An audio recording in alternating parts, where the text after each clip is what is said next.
Дождь кружится с ветром в танце, выстукивая ритм по крыше,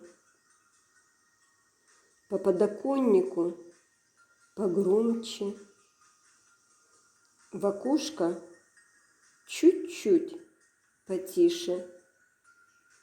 Вечереет. Мир от забот отдыхает,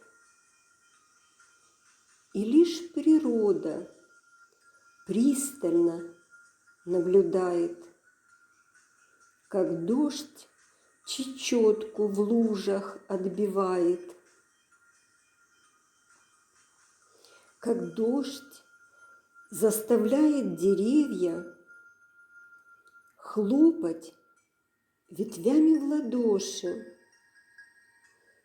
и хлестко стучит по кронам, верхушки склоняя в поклоне.